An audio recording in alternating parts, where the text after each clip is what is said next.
Good evening. Welcome to the Pioneer Valley Regional School District School Committee meeting. Today is July 14th, 2022. It is 7:05 p.m.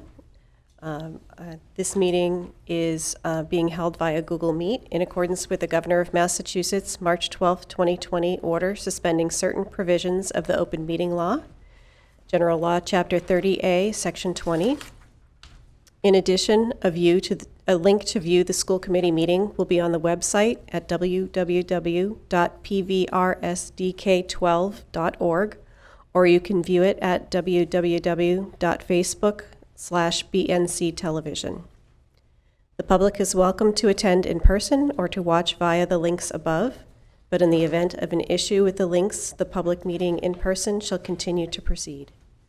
If you'd like to speak virtually via Google Meet during the citizens' comments, please email citizenscomments@pvrsdk12.org. So we'll open the meeting with a roll call attendance. Melissa Gary, Bernardston, present. Stephanie Winslow, Northfield, here. Jeannie Milton, Bernardston, present. Nathan Schwartz, Warwick, present. Karen O'Neill, Leiden, here. Stephen Martin, my goodness, Northfield here. And Raina Dastu, Northfield, here. And we do not have any members who are virtual today. All right. So our first order of business is citizens' comments. And I don't see anyone present in the room. She said she was online.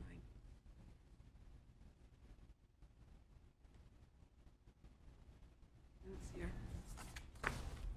We do have one citizen who would like to make a comment, and we're waiting for them to get online.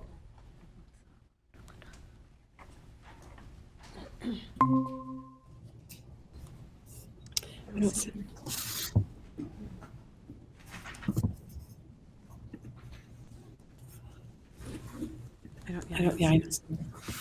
All right, I don't see her, so we'll proceed to the next item, which is the approval of the minutes for May 3rd and May 19th, and I believe those were approved previously. And speaking. The minutes of 5/3 and 5/19 were approved at the June 9th meeting. And the minutes that are outstanding, I did not get to you in time. The minutes that are outstanding are May 26th, June 9th, and June 16th. So I apologize, but the minutes were approved as amended at the June 9th meeting for May 3rd and May 19th. Okay, so those are approved with amendments previously. Yes. Thank you. Can I have So a question? unfortunately, there are no minutes to approve tonight. All right. Melissa, yes. Are the ones that were handed in our packet just a reprint from last meeting? Because these do not have the corrections that we voted on. That's right. That's right.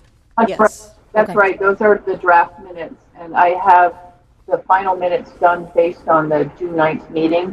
And I will make sure that Joanne gets them. Okay, thank you. All right. So Do we know if Tracy Novick is in yet? I'm just seeing an email from Tracy 0 minutes ago. I have been timed out from waiting to get in. I believe Meet is seeing my, okay. Tracy, please try again. So no minutes. Am I allowed to send an invite? Approve. No. Well, let me try.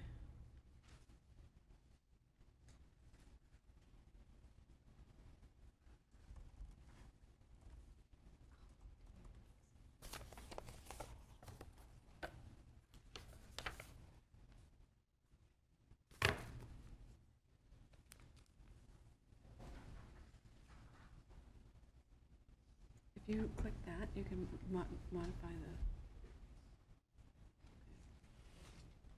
Let's go down and see if, so you could do T Novick. Is she on there?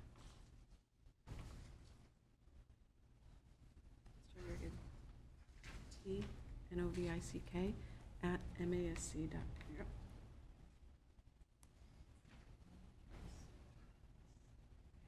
And let's try Jess's one. That is we5beas @outlook.com.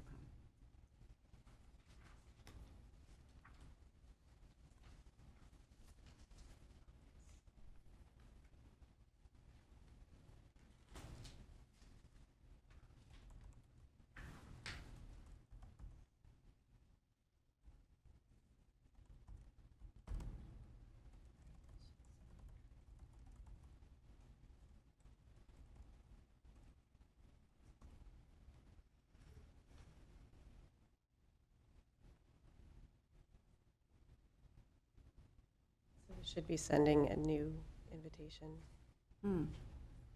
This is saying no one's there.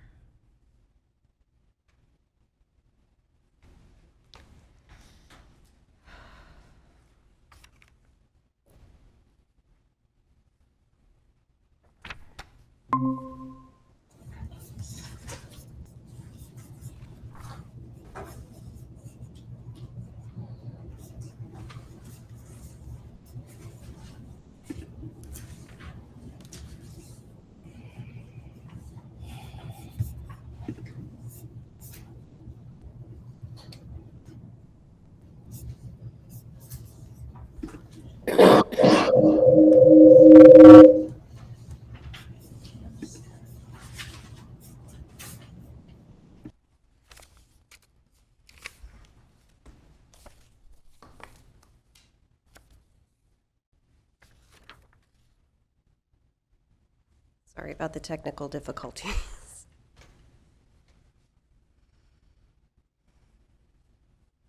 Tracy's showing up, but Melissa's not.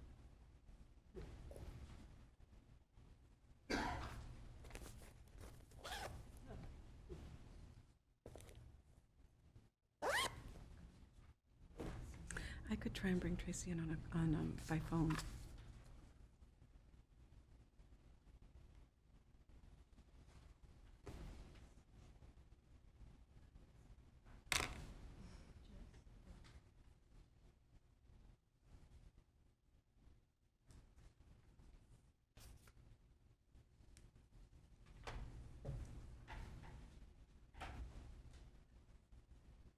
Do you want me to bring you in by phone? ?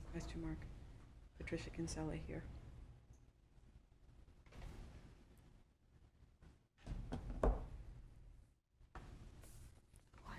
Do you see a waiting room? Bottom right.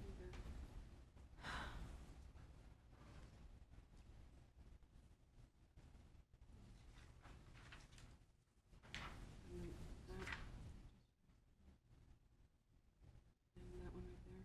That's like, no.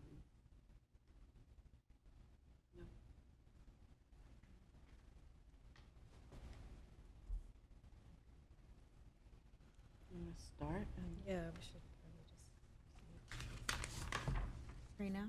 What's the little person down on the bottom right with the, do we have other people logged on? Yep. We do have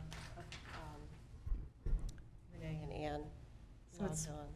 Renee, Raina, BNC TV, Ann, and myself.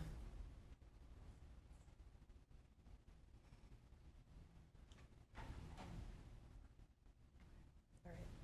Well, we'll move on to reports. We don't have a student report since our student has graduated. Chair report, I don't have anything. Your letters? Oh, yes. You're new in this role. I'm new in this role. We'll give you, You're we'll doing give you, great. 2 weeks to get with the program. Okay, thank you. Does that include next week or? No, Okay. this is your second. This is my second week. TikTok. All right. So I have sent letters to those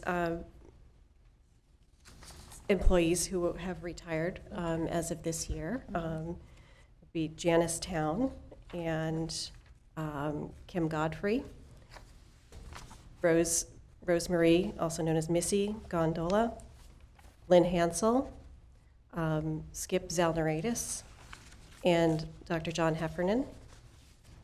And I will read the content of the letter. On behalf of the school committee of the Pioneer Valley Regional School District, I would like to congratulate you on your retirement. Your service to the school district has been invaluable.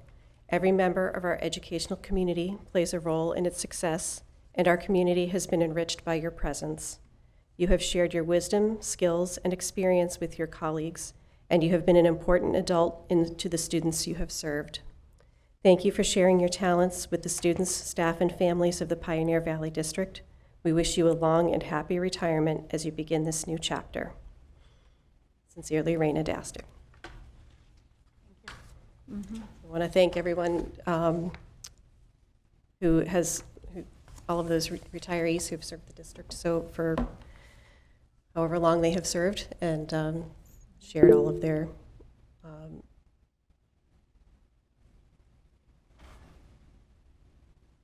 Renee is, I think Renee has raised her hand. Renee, did you have some, raise your hand? Yeah, yes, thanks, Raina, for recognizing me. I just wanted to echo your thoughts, and all of those names you just read, I have seen firsthand, either through my own children or through their grace and elegance in the classroom and with our students, their commitment to our community. So I would again like to echo thanks and gratitude to all of those that you just read. Thank you, Renee. All right. So next is the superintendent's report. Thank you. We have a few items tonight. The first is families and staff will have seen in the most recent district update that we are trying to reopen before and after school programming in the district. So we have partnered with the Collaborative for Educational Services, CES, in Northampton. I talked about them back maybe in April. They run out of school care in about 12 districts and have a great reputation. They will run the entire program. They will take care of the hiring, they take care of the registration process, supervision, billing, all of that. What we need now are folks who are interested in working in the program. There are programs will be held, we hope, at both Bernardston Elementary School and Northfield Elementary School, both before and after school. We need people who are interested in being what is called activity leaders, and then we need a site supervisor for each of the two sites. So if you go to the district update on the district website, if you click on About, you will see the district newsletter. There are links there to all of the job applications. So we are really excited. We know families are eager to have before and after care. So if you are a Facebook user, however you share information, if you would help share this information, we would be grateful. Secondly, also in that district update, folks have seen that we have 2 new interim principals. We are so happy. At Northfield Elementary School, Mr. Jim Trill is coming back to the district. Jim's 3 of his children attended Northfield Elementary School. Jim taught in this building, and he went on to service in other districts after working at PVRS. He most recently was principal for 6 years at Irving Elementary School and retired, and we enticed him out of retirement, my friends. He and I met for almost 2 hours today. We are thrilled to have this kind, experienced, dedicated community resident, he lives in Bernardston, coming back into the fold, as it were. So welcome, Jim, and Mr. John Carter. We have lured him away from our friends in Gill Montague. He is a 10-year math teacher at Turners Falls High School. Before that, he taught in Boston. He worked at Youth Build. He's been in the state in various capacities. He did his principal internship at Turners Falls. This is his first full-time administrative position, and we are just delighted. We are so happy to have a person of John's character, his dedication, his deep knowledge of teaching and learning and support for students. So, gosh, I am so excited. And thank you to the folks at this table who hung in there on the multiple rounds of interviews. And thank you to the many candidates who put themselves forward to meet with us. We appreciated each and every one of those people, and we met some lovely folks who I hope will keep their eyes on our district and come back to us when we have future openings. So good news all around. And lastly, I am equally happy to introduce our new colleague, Jordan Burns, our new Director of Finance and Operations, finally. Jordan hit the ground running. He joined us on June 15th, and we are keeping him busy. So welcome, Jordan. I don't know if you want to say a little something. Go ahead. Say a little something, Jordan. Well, I mean, I'm going to say, I guess, more of something in the Director of Finance report, but I think initially, I'd just like to say thank you, obviously, to Patricia and everyone else here who selected me. It's a great opportunity. It's very exciting both for myself and for my family, and it's a place, we recently moved to Massachusetts, but we hope to be here a long time, and specifically I hope to stay in all of your good graces and remain here a long time. I know having someone stable in the position of Director of Finance is important, but I also hope to excel in the role and not just be here, but excel. And I think that's what all of your expectations are. So, Thank you. Thank you. And along with introducing Jordan, I am directing your attention in your packets, school committee. You will see that we have received approval from the commissioner for Jordan's contract. Under the special legislation of 2018, every contract valued at more than $25,000 must pass muster first with our fiscal overseer, and then when the fiscal overseer approves it, they make a recommendation to the commissioner for approval. We have received that approval. So that's it for me. Thank you. Yeah. And I have one other item that I overlooked, and please forgive me. I want to welcome Dr. Steve Martin to our school committee, representative from Northfield. Grateful to be here. Thank you. Thank you. And I see that someone else has joined. There's a 508 phone number. Yep, that's Tracy. This is the best I can do, it looks like. I Great. think because the computer just won't recognize a non-Google account. Okay. All right. Well, thank you for joining us, and thank you, and stand by. Thanks. Don't know if it'll work this way. So our next item is the Director of Finance report. Jordan. all right. So I take it everyone's had a chance to look at the information, and one thing that I have done here is reduced the amount of documents in the report, and that was intentional. Some of the things I would say maybe were overly elaborate, but at the same time, that's not to say we're always going to have less things.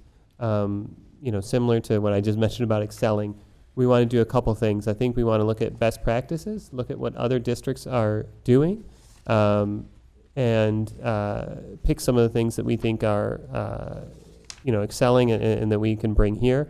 But also, I think overall, there's a lot of things that we want to make sure we're actually evaluating rather than just rolling over what was done. That's not to say that previous work was necessarily done poorly or anything like that. It's just that I want to make sure that I'm evaluating everything, really, especially, not just the reporting, but everything in the financial realm, really, to make sure that we're not just doing things because historically we've done them. We want to make sure we're being intentional and making thoughtful decisions about what we do include. But one focus was to simplify some of the things because it did look, like I said, maybe overly elaborate, not necessarily focused on making the point clearer. And what I want to bring forward going forward is things that hopefully clarify the financial picture rather than possibly confuse it with too much information or information that can't all be digested in the amount of time that people have. So, I just wanted to mention that, looking at the financials specifically, we're coming to the end of the year here. So I think it is informative and instructive to look at the year as a whole. So for our expenditures, based on what's been encumbered, and actually expensed, there's still a budget balance of over $700,000. Now, over the next few weeks, we'll be cleaning up all of our payroll and accounts payable. So that isn't going to be the final amount, and there may be different transfers to and from grants. But I think overall, it is safe to say that our spending is going to be within the enacted budget. So I think that that's a success in that respect. So I think that's all good news. And obviously, we need to keep that attention to staying within budget going into FY23. So that's, kind of the overall picture in terms of expenses. Sorry, Yeah. may I just ask where we're looking for that? Oh, I apologize. I should have mentioned that. So in the expenditure report, the Green. 8-page report. Yes. So if you go to the end of the report, Page 8? yeah. Thank you. Yeah, and apologies for not being more specific. So yeah, if we look at the overall budget and look at what's been both encumbered and what's actually been expensed under the year-to-date column, and then adding that the encumbrances, there's still a budget balance overall of $729,000. And so again, we still need to do a final accounts payable warrant. So there's going to be additional payments going out. And there's still some payroll cleanup, but hopefully by the end of July, we'll have a pretty clear picture. So the next school committee meeting, have a really clear picture of where we stand for the entire FY22 year. Yeah, of course. And I wanted to make an important note about the budget transfers, because there is a change there. And I know we'll have to, so there's 2 pages. The first page is blank because they're, Yellow. Hello. No, look at yours, Jordan. I'm just letting I know, well, at least then I'll be on the same page as everyone else, both literally and figuratively. So, right, so the yellow copy, my copy's no different, so I can look at either. On the first page, it's blank because there are no transfers made during this period that where no approval was needed. As we go through the year-end closing, we probably will have at the next school committee meeting many more transfers. With the transfer from TMS to me, there haven't been as many budget transfers, and with the year-end, we will need quite a few, however. And on the back of that same yellow page, there are some transfers that previously, I would say under our previous understanding of what Desi explained, that if transfers were made within a control group, that those didn't need school committee. Well, some of them required school committee, but didn't require commissioner approval. But after talking further with Desi, they said that transfers made within a control group, but outside of a function, so a functional group, those actually do require commissioner approval. And so those are ones that we now have to approve at the school committee level, and the commissioner will then approve those transfers. So the transfers listed, those 3 transfers previously, we were under the impression that we didn't need commissioner approval, but there was clarification that we will need approval. Could Yes, thanks. Could you explain what a control group is? Like, what do you mean by a control group? And then, Yes. yeah, thank you. So a control group is a large group of accounts that, from my understanding, is based on how the budget is actually voted. So in the FY22 process, how the budget was broken apart and voted defines the control group. So That's part of the reason why we changed the order and how we voted on the FY23 budget, was to create control groups that maybe make more sense. So in the process of voting, if looking at the minutes, so for example, Bernardston Elementary might be a single control group. So there's a lot of account codes, a lot of different functions within that. And transfers, initially our impression was that transfers within that group wouldn't require commissioner approval, but actually if the transfers go outside of a functional group, they still do. So again, looking at the Bernardston Elementary example, previously we thought, okay, as long as it's within there, it wouldn't require commissioner approval. But actually, if you went from, for example, central administration transferred to facilities, in fact, that would require approval. That's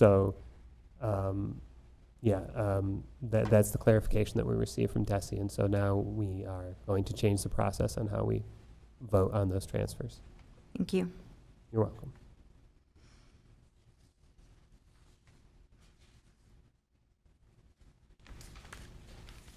Excuse me, Raina? Yeah, sorry, yeah, Jeannie, go ahead. So Jordan, are you saying that we need to vote on these transfers tonight? Yes. So those 3 transfers previously were not voted on, but now we do need to vote on those, and then we'll be able to send them to the commissioner for approval of those transfers and actually complete the transfer. Well, make a motion. Do you want to Should we vote on that now, or do you have more to report? I think we can vote on those, yeah. All right, so I'll entertain a motion. I'll make a motion to approve the budget transfers to a total amount of $6,347.16. I second that. Karen? Any discussion? I have a question. Yes. You can always count on me. What is the school committee expense for 2,700 that came from the school lunch subsidy? Right. So that the transfer itself really is because the school lunch subsidy, luckily, we didn't actually have any expenses in that account code because we're running a surplus in the school lunch fund. So since we didn't have that, we were able to transfer that to cover additional expenses in the central office. And do we know what that expense is for the school committee?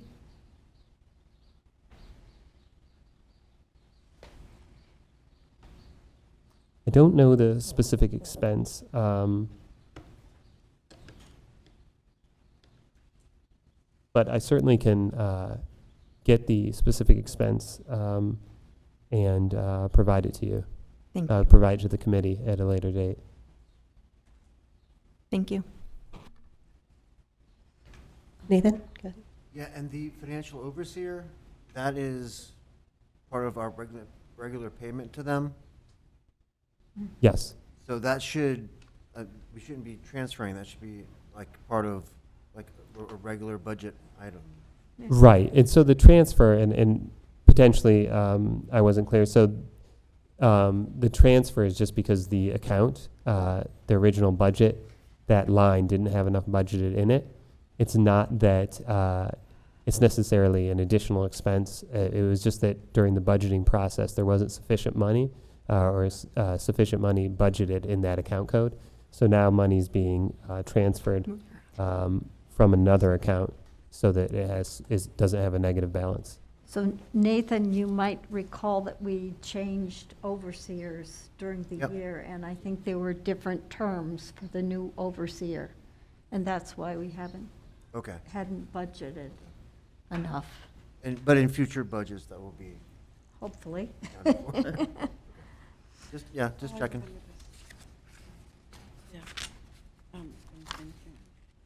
I think I remember this. Rick Kingsley had thought that his contract was ending earlier than it did. And so I am imagining that that contributed to under budgeting for the position. Okay. I have a process question for school committee. So Jordan, for example, is going to identify for us what that school committee expense was related to. Does school committee, when a question like that arises, would you like Jordan or me to send an email to the committee with that response when we learn the answer? Do you want us to wait until the next meeting and share it publicly at the meeting? What is your preference there? I'm thinking because this is a public meeting, it should be shared publicly. Because I'm sure there are viewers who would have the same question. Okay. And so- if we receive it in an email, then it doesn't Yep. go out to everyone? Yeah. And potentially even the response could be read at the next meeting. Because I was just thinking we could get the response to you all in a timely fashion, for example, tomorrow. And then it could be read at the next meeting, whether by me or someone else. That way we can kind of satisfy both audiences. Great. Yeah, So if that's- you'll I think keep that's a great. running list of things, Yep. money stuff we need, that would be great. Thank you. Do we have any further discussion on this item? There's a motion on the floor. No other questions? So let's, ready for a vote? Melissa Gary, yes. Stephanie Winslow, yes. Jeannie Milton, yes? Yes, of course, yes. Karen O'Neill, yes. Stephen Martin, yes. Michelle? Michelle Geruso, yes. And Raina Dastu, yes. So that motion passes.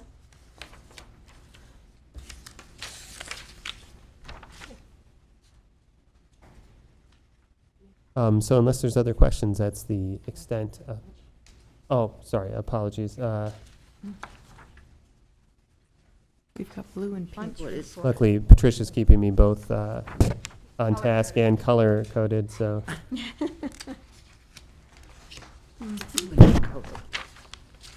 Should we do pink? So I'm looking at the DESI claim report. So that's the side that that has the highlighted lunch prices. So, in talking about this report, I don't necessarily know in the past how much has been presented. So I may present too much or too little, but certainly, if it's on the too little, ask questions. So you all may know this. The claims are based. The report in general is based on a cash basis. So it's showing what money we actually took in during June. So it's not an accrual basis; it's a cash basis. So really, this just summarizes the different campuses, how many different meals were served, the price of the meals, and the summary of revenues at the different campuses. So as everyone can see, at Bernardston Elementary, the total lunch and breakfast were $10,592.62. At Northfield Elementary School, $11,202.19, and at PVRS, that's $10,109.15. So the total revenue in the food service program overall was $31,903.96. And I think also, as we all can see, most of the revenue is based from federal subsidies. I know there's certainly probably everywhere in the country and the Commonwealth as well, concern about how food service will work going forward. And I think, this summary shows obviously how much federal subsidies are contributing to the benefit of our food service program and that going away. And it's something we're aware of too, and something that we need to keep a close eye on, because obviously, I think this is a good segue, as we just saw in the the budget transfers that previously we had to subsidize the food service program, and with federal subsidies going away, I hope that's not the situation going forward, but it's certainly something that we're aware that we're not going to need to keep a close eye on, and that these school lunch reports are going to become that much more important in the coming fiscal year. But I just want to reassure everyone that we know that it's a big transition, and it's something that we're going to need to keep a close eye on, that once the federal subsidies go away and we're relying on purchased meals to fund the program, that the financials could change quite a bit. But it's something we're preparing for actively. On the second page of the report, again, broken down by individual schools. This summarizes both expenses and revenues on a revenues and expenses on a cash basis. So again, meaning that this is the actual amount of money that was paid out during the month. So again, looking at the individual campuses, Bernardston Elementary had a overall profit and loss of $5,063.32 for the month of June. Northfield Elementary School, $3,283.43, and PVRS had an overall net profit and loss of $15,311.08. The positive thing is we have a significant balance of over $143,762.20. So as we stand now, the balance in the food service fund is significant. But again, it's something that we need to watch closely because from my understanding, historically, it was one of the things that caused a bit of financial strain on the district. So although the balance is there, we need to manage that carefully and be very conscientious month to month of using that, even if we have a deficit, using that balance in a sustainable fashion, because we don't want the general fund to have to be providing significant subsidies to the food service fund.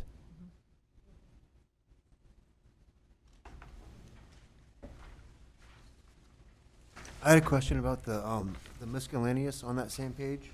Sure. For PVRS, there's almost $5,000 miscellaneous.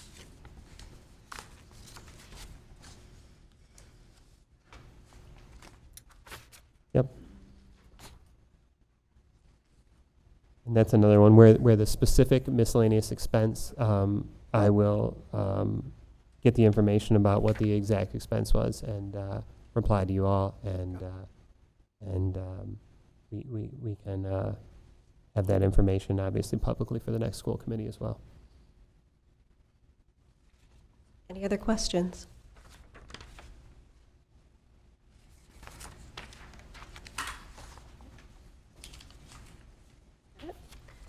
All right, thank you, Jordan.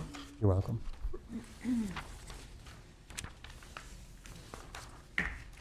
So our next item, under business, some school committee planning. This is just kind of a housekeeping. I will be away on vacation on August 11th. And so our options are for Karen to lead the meeting in my absence. We could also cancel the August 11th meeting and just meet once in August. Was there a third option? I think that's it. And so I was going to ask the school committee what your preference is.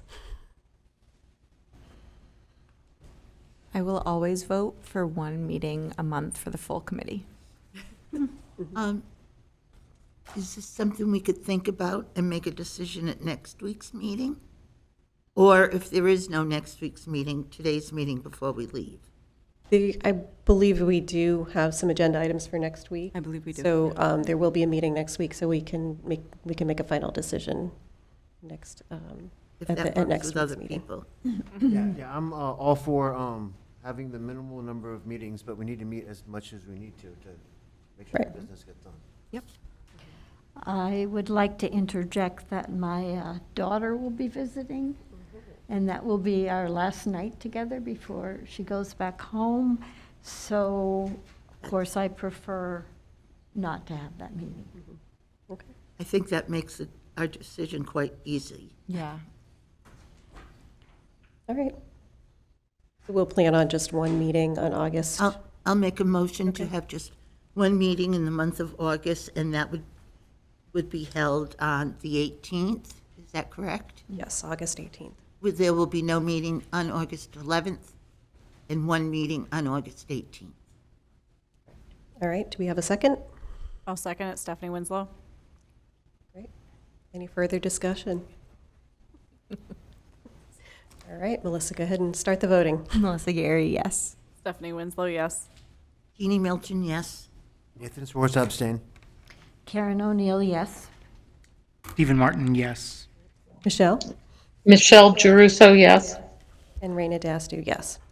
All right, so that is unanimous with one abstention. Okay.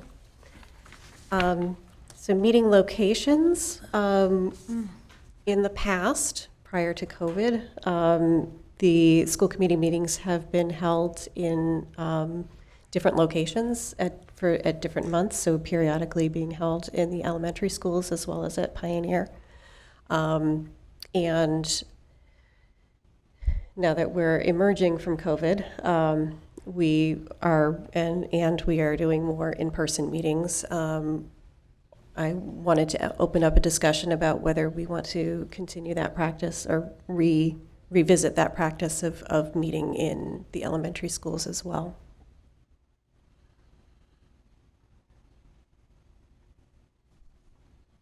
Yes, Melissa.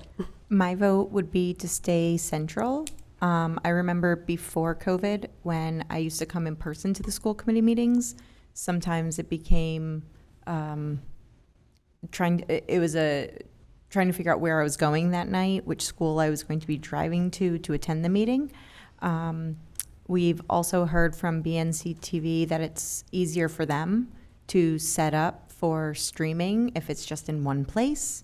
And we have enough technology issues in the beginning of every meeting anyways. So I would just say, though I do love the idea of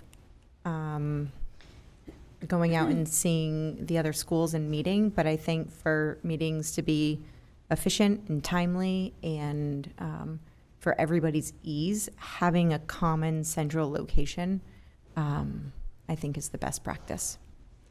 Yeah, you do bring up a good point in terms of the technology. The hybrid meetings would be much more difficult, if not not advisable in the elementary schools, that we would not have the ability to do a hybrid meeting there. Karen? I tend to agree with you on that. I think it was much more important when far-flung towns such as Leiden and Warwick had functioning schools. It was important to visit those towns as well. And what would we do for Leiden and Warwick since they don't have schools? It would not be really fair. So I'm in favor of keeping it centrally.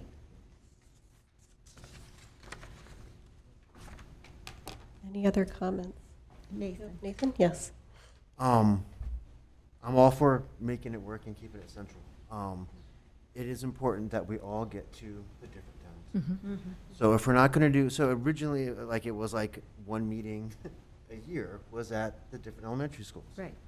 So if we're not going to make that like as an official thing, we should make an effort as committee members, right, to go to the different towns and to engage those communities. Right. That's as long as we all agree to do that, I'm fine with meeting here all the time. But my only concern is that like, yeah, we start to lose some of that. So it's important. Yeah. Agreed. Raina? I just agree with this statement about our getting to the other schools as possible, and if we could have that in somewhat of a formal way, so we don't sort of depend on individual momentum to do so, and that we're aware that we're making our presence there and being there for the community. So thank you for that idea. And it's maybe something we can do as subcommittees, right? Have subcommittee meetings there or something, and we can look at different, we need to, as I'm on the Buildings Ground Committee, so we need to do different site visits. So that might be a way to pursue that. Yeah, well, that's a good suggestion. Okay, great. So thank you for your input, everyone. So from the discussion, I think continuing with the practice of meeting here, and we can explore some other options for engaging the individual communities in a regular basis. So new member binder, this is an idea that sort of came up in discussion. I'll credit Melissa with making the suggestion. It would be nice to have a central sort of packet or a grouping of information that we can share with new members that serves as somewhat of an orientation manual or just kind of some guidelines of how to be a school committee member and what are some of the ins and outs that we've all learned in this process.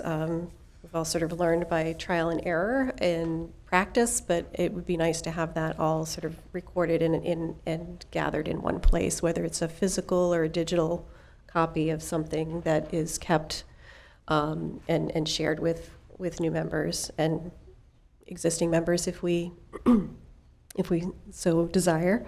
And so what I would like to invite everyone to do is to think about what you think should go into that binder. Yes, Melissa. So to clarify why I brought this up, so I had brought this up when I first was appointed in January as a new school committee member, and I spent a lot of time reading policy. And in our policy for school committee members, there's an entire policy on the new school committee member orientation, and it outlines specifically what should go in that binder. It's already written out. It's very clear. And so I had asked for my new school committee binder and found out that they weren't really, that wasn't something that had been passed down through the tradition. And so I had said to Julie at the time that I would be willing to take on a summer project and start getting electronic documents into a Google folder drive for all school committee members to access at all times electronically, but then also to have a paper copy if school committee members so should choose. So I think if we look at policy, that may already design the framework. I think where we would need to specify, but it also gives like the chair and the superintendent roles on what they should be specifying with new members. So again, this is policy, not procedure, as I'm finding out. And so as Nathan was saying, as school committee members, we should be a face within the community.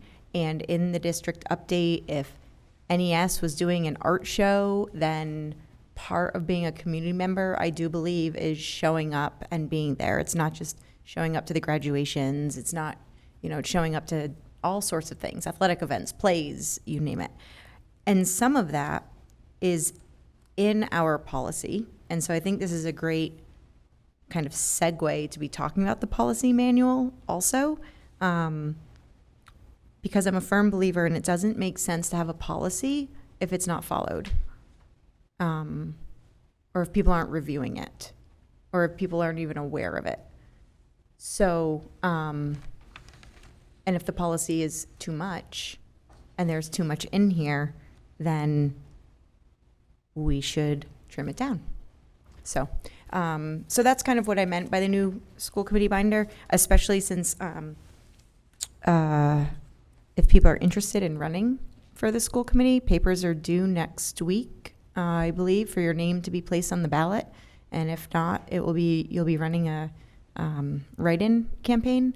So we could potentially have a lot of new committee members coming in November. And how are we going to support them in not texting or emailing you all the time looking for guidance. Both the superintendent and chair. So that's where it came from, is directly from our policy. I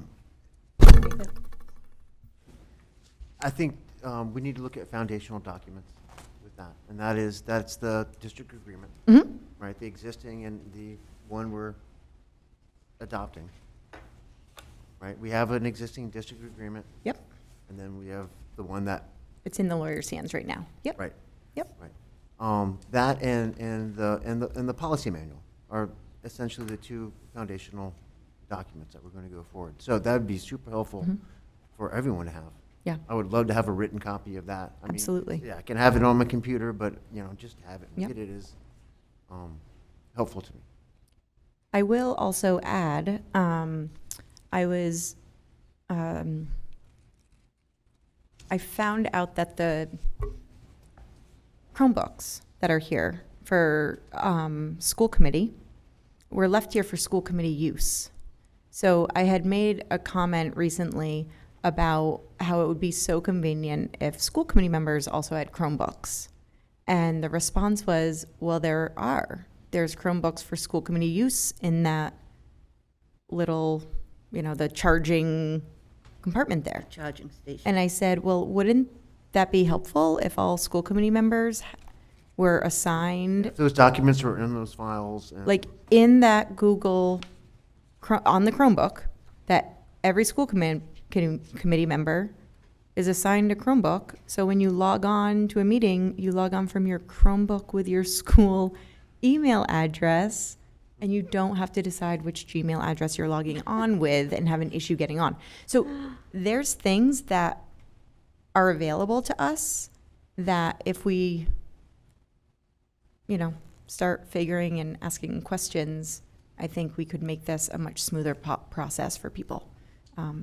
I know I'd much rather have a Chromebook and not have to download all of these documents onto my personal computer every time we have a meeting and so forth. So Chromebooks are available. I think we would have to make a decision on how we would want to either distribute them on loan or however that works.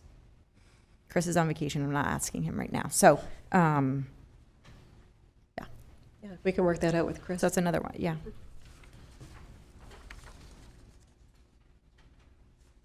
Anything else? So all these terrific ideas. So I will work with Chris when he gets back to send out a communication to school committee, reminding folks that we have Chromebooks available for you to take home. They don't have to sit in this cart. Yeah. My expectation would be that I would be signing the same agreement as the students. Oh, yeah. I think it's our Sure. responsibility Sure, to yep. do that. Yeah. Yep. Yep. And we'll make sure people sign the responsible use agreement in addition to the I'm borrowing technology from the district agreement. And I am wondering if, as you mentioned, Melissa, the segue into the policy discussion, when we get there, that is a terrific springboard to make sure that on my end, the administrative arm of the district is doing what it should to gather resources for new school committee members. And it would be helpful for me if I had a point person on the school committee to make sure I'm doing that in the way outlined by the policy. And just saying, I'd love to have a school committee partner on that project. Well, that was my offer, right? My offer was this summer, I will commit the time to put together not even a packet, but also online, like a Google We'll folder, make, yeah, right? we can host it. We can host it easy. and we can link it, and this is where And hopefully we're able to do the chart and the course in person this coming fall. have you seen all the dates? There's so many dates local, too. Yeah. Great. So I missed out on that. Like when I got on the committee, it was, we did it Yeah, ours was online virtual, and, too. Yep. But I think that would be helpful. Yeah. So Melissa, I'll contact you we'll set up some work sessions. Sure. Great, Sounds thank great. you. I really appreciate that. No problem. And if you think of if anyone thinks of other comments outside of the meeting, feel free to email me or Melissa. All right. And that's a good segue to the, there's a flyer in your packet for the MASC-MASS Joint Conference in November. And we would love to have some representation at that conference if anyone is interested. You want to say some more about that, Patricia? Oh, I think this is a terrific conference. So I have presented at this conference. There was a time when I was doing a little public work for NAMI Mass, which is the National Alliance on Mental Illness. I would present as a district administrator who has a loved one in my family with mental illness. We were a team of 3, myself, a clinician, and a peer who lives with mental illness. And so our work was very well received at this conference and a few other places. I really like the idea of engaging in professional learning alongside you, and I would want to bring Jordan and Director of Special Education, Christy Fontaine, as well, so that our executive team were with the school committee team, if school committee should decide to go. Questions? A little pricey. That's all I got to say about it. I mean, I'd love to do it, but And that doesn't include your overnight stay. Well, this is covered, right? You know, that school committee budget line item, right? This is a school committee expense. This is professional development. Oh, you don't have to pay. We don't have to pay for this. This is professional development. This is to make sure that this should be standard, that people on a committee, just like your job, keep up on laws and professional development. That's, yeah. So this is okay. covered. So this would be then I can find paid it. for by the district. You can find time, yeah. I'm assuming lodging you would be responsible, yourself would be responsible for, though. Lodging, probably, would be at your own expense, but the conference fee would definitely be I don't know. low. Yeah, We'd have to, Accommodation of that Jordan, place- will Let me you look at our remind us policy. of, Very expensive. so at the last committee meeting, Melissa had asked about, and maybe a couple of people, about funds for professional development for school committee members, so we took a look, and it appears there might be some more than we thought tucked away. Yes. So, bearer of good news, yes, there are indeed funds. And I can, along with the other 2 items, I can give you the exact amount when I settle up with all of you regarding those other 2 items. But as Patricia alluded to, it is more than we anticipated because our budget had put in funds for the policy manual portion that we won't actually need to spend. So that frees up additional money for professional development for school committee members. Good enough. Thank you. according to policy that we have, under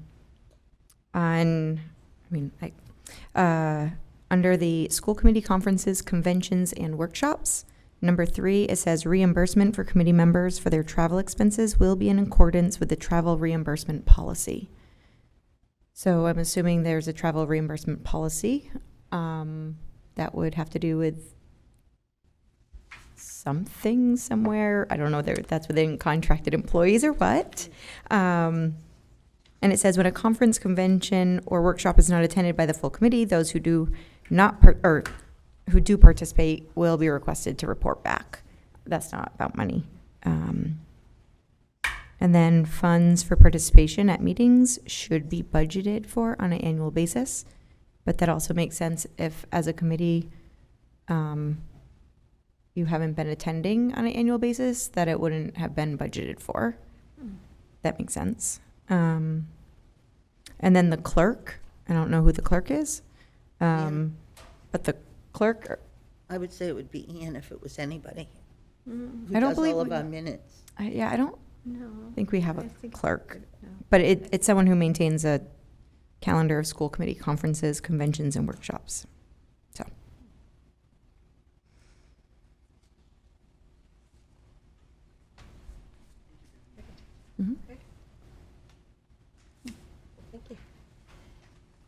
right, and so moving on to our next item is the policy manual. Yes. Karen. Tracy, are you there?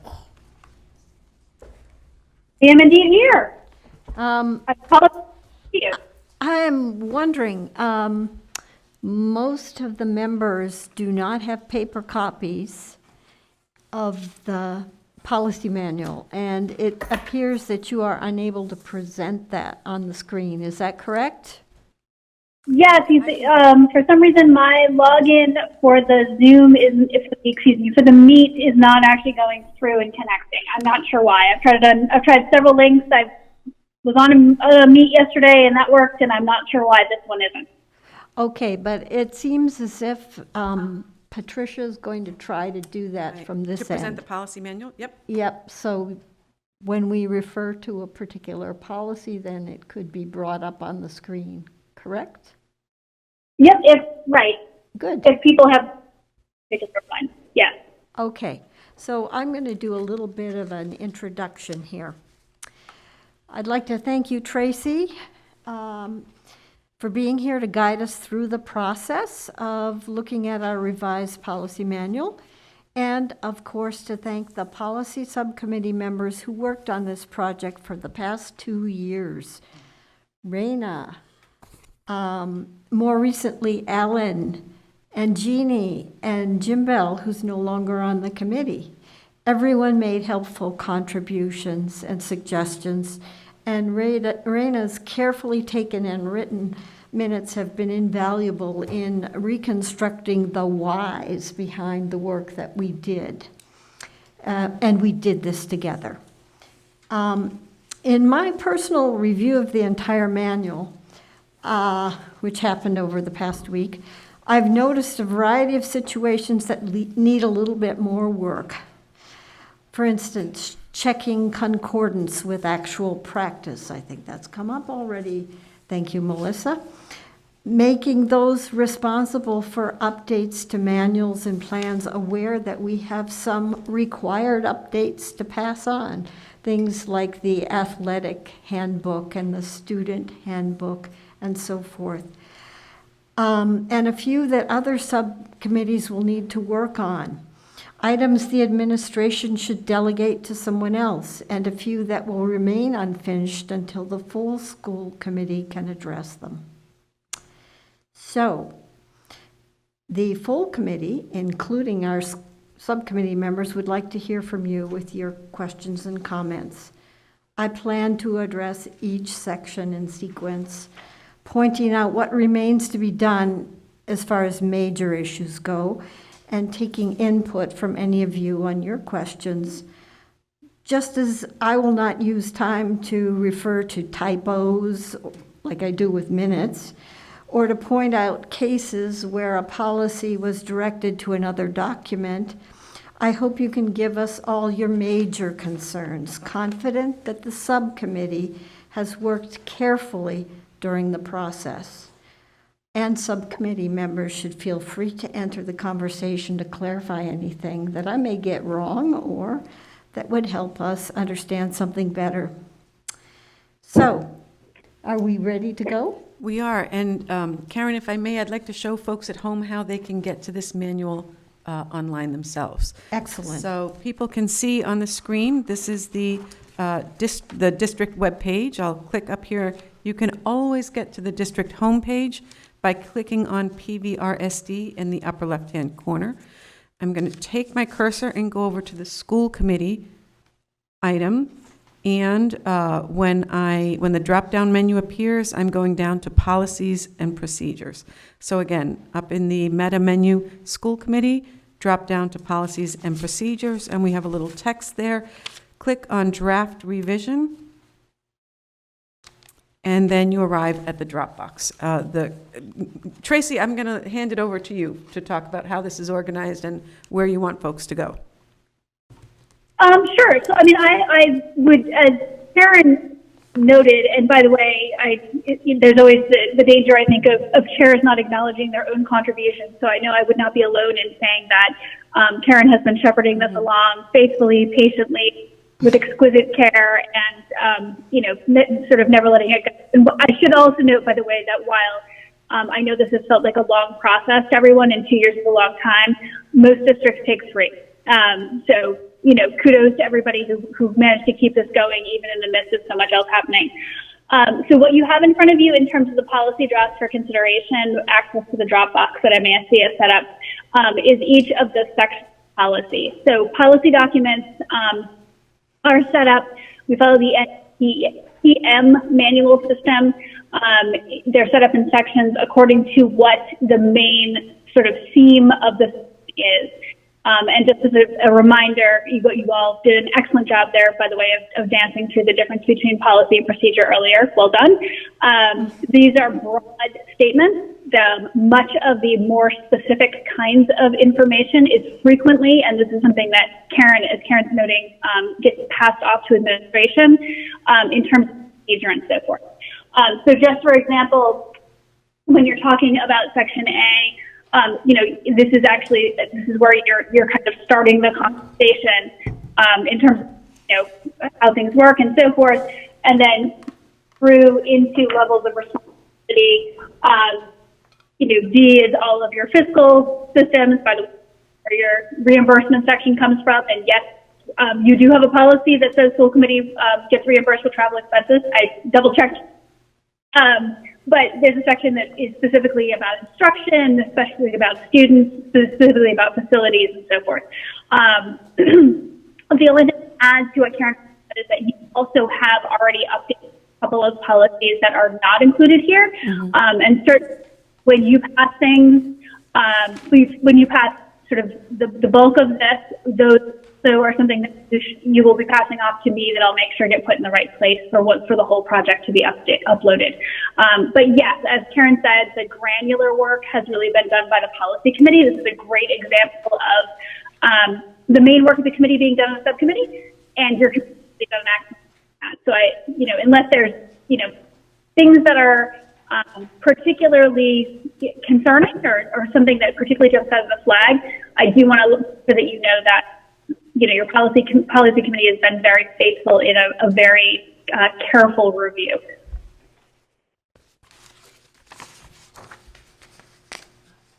Okay, so there are just a couple of things that I'd like to address in Section A. One is policy AD, and that is the mission, I believe, and that is something that we really need to work on as a committee.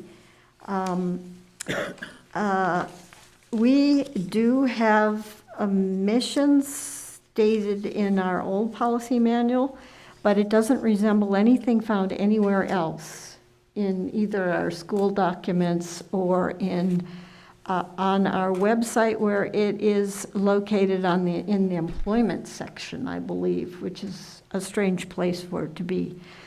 So this will require some work by the district as a whole, with our participation, of course.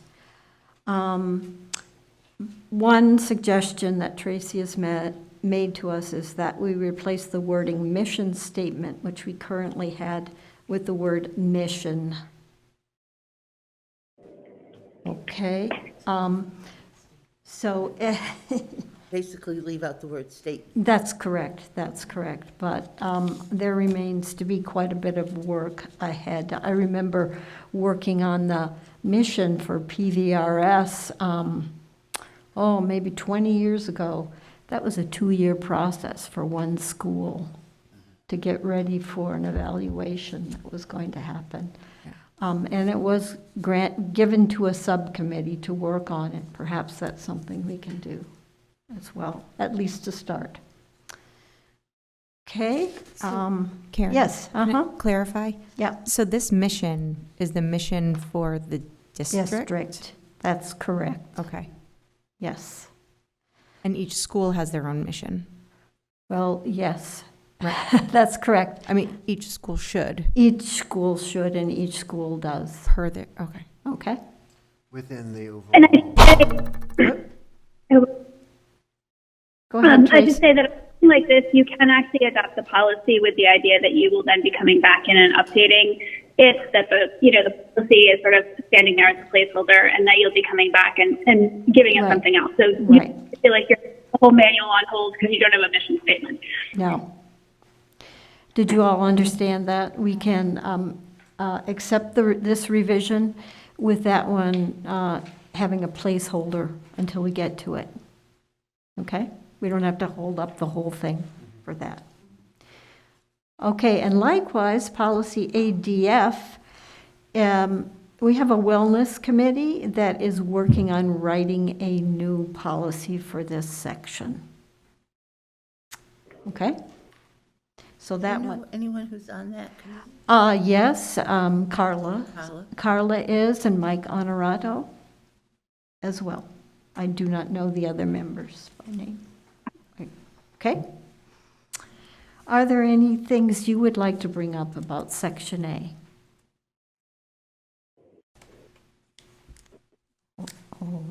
Okay, we'll move on to B. B? B. I have to see governance and operations, right? We have some cleanup to do on minor things here. We can do those separately. We don't need school committee input. Things like updating titles of people such as Jordan. It is different than what is stated in the policy about those professional personnel. And there may be one or two items here that we have to update when we have a new district agreement also. And that's coming soon, I hear. Tracy, I didn't have any notes on policy BE, but I think we just accepted the mask version. Does that fit with your notes? Yes. Okay. Yep, and as you know, and as your colleagues should know, that in many places where something was either missing or simply just very outdated, that was what the policy committee opted to do. Okay. Yep. All right, and then I have a note to myself to talk to you about policy DG, excuse me. This is complicated. Which is, if I recall, GD.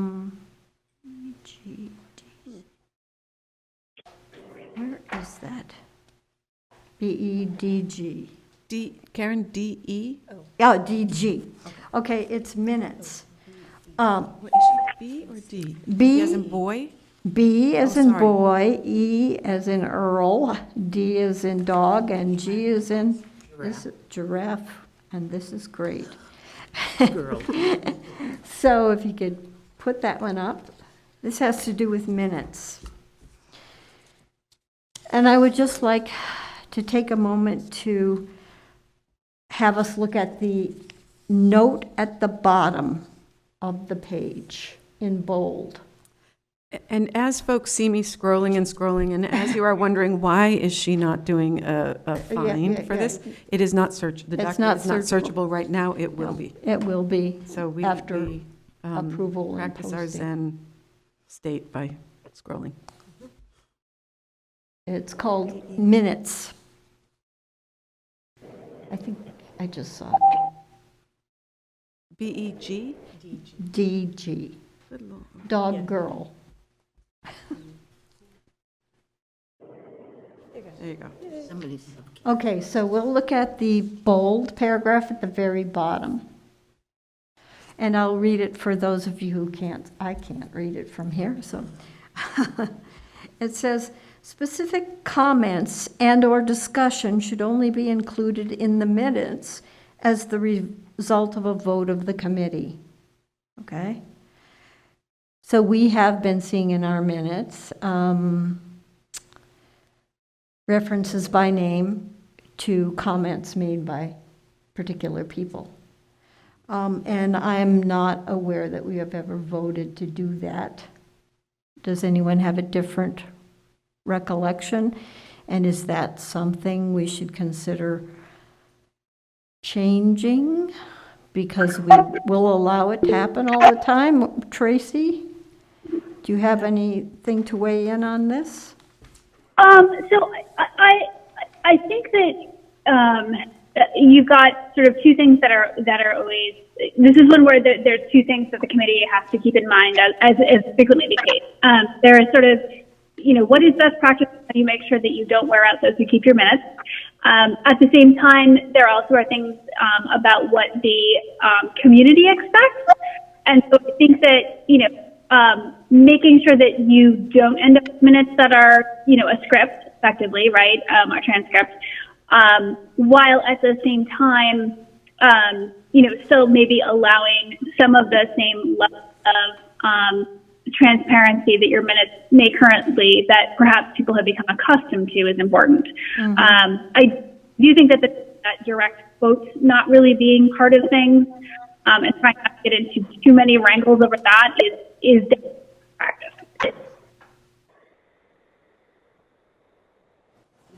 Did we lose you, Tracy? No, are you still hear me?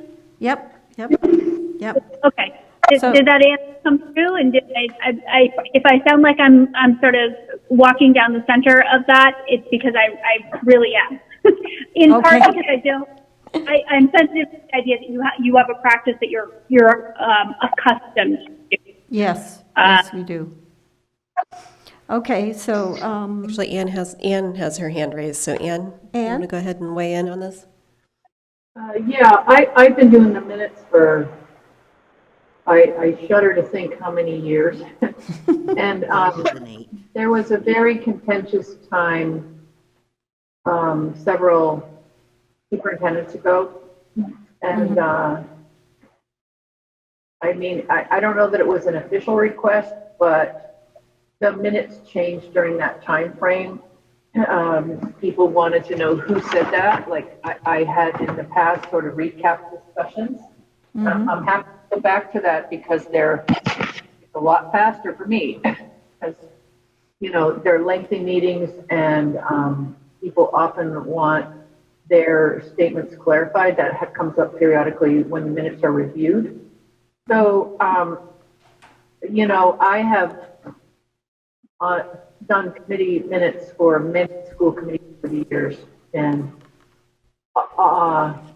was not, what's the word? I was not averse to using the phrase lengthy discussion followed and then putting the minute on the table. But when the times were really contentious, citizens and committee members alike, as well as staff members, wanted more details. And so that's why I started providing the lengthy minutes that I provide to this day. thank you for that background. I wasn't aware of it. So, yes, Melissa. I would think now, if we're talking about several superintendents ago, that's some years back now, and we have the benefit of recorded meetings, and I think that doing away with more of a transcript and what people are saying and what people can access it, either streaming it live, or they can access the videos on replay. And that is the best way to capture people's comments and sentiments, is to watch it and hear it from them.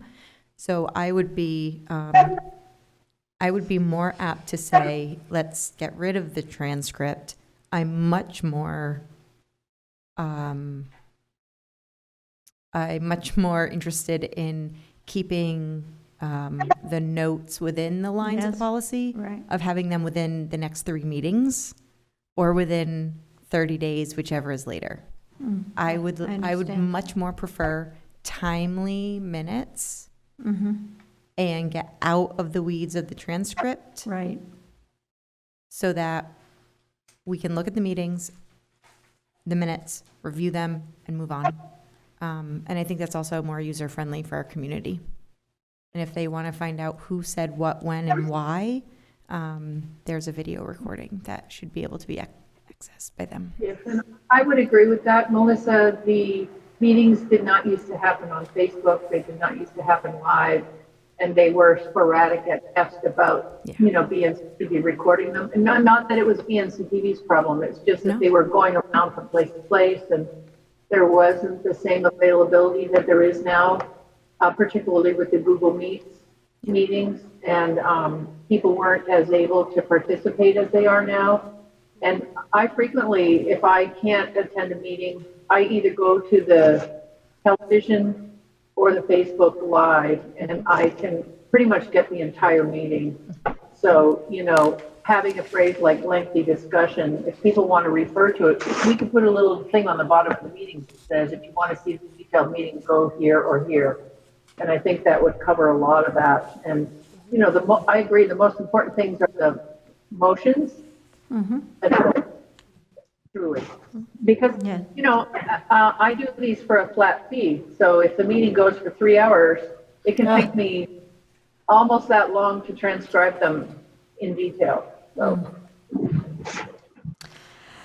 So it looks as if we can just leave this paragraph right in the way it is, and we can go to a less transcribed type of minutes and to one that captures the essence and the voting and so forth. Is that agreeable? Yes. We could make mention in the policy, the important point that these are recorded and Yes. so allude to seeing those for context, further context. Yeah, Can and make it really clear, the access to, like the link to get them, like Right. everyone knows that. Is that I Tracy? believe that the minutes should include the link to the Yes. video. Yes. So we, So the minutes though is good. I suggest that you not actually add that to policy, because policy then effectively says this is always going to be something that you are always going to do. And if you have a meeting in which you lose power or like something of that nature, then you effectively have committed yourself to saying that you're not going to have a meeting that you can't record. So that you certainly can make that your practice to add some minutes. I would be a little concerned about adding that line to policy. Okay. Yeah. All right. Procedure, not We'll policy. leave it how it is. I'm figuring it out. Does anybody else have questions for section B? Comments? No. Okay, then we'll move on to section C, and I don't really have anything major to refer to here. Anyone else? General school administration? These are such exciting categories,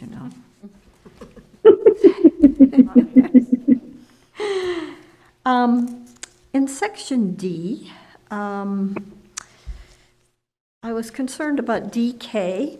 It has to do with a single signer for a warrant, I believe. It's DK. And we put that in with the advent of COVID so that we didn't all have to be present to sign a warrant. Now, this policy says we don't all have to sign it, but there have to be a certain number that do. A subcommittee of no less than 3 members could sign a warrant. That subcommittee was designated, can be designated by the chair to do that. Now that we have a new director of finance and operations, I'm not sure exactly how that's going to come up, and what he would suggest, but this seems to me to be a workable policy.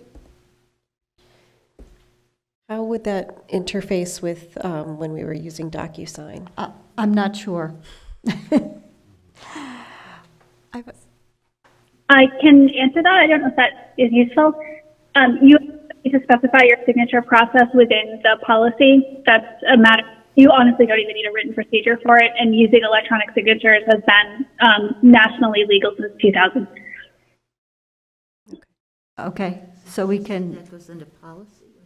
So we So you don't can- have, we don't have to put it in the policy because Yeah. it's nationally accepted and legal now. We can continue to do it that way if we wish.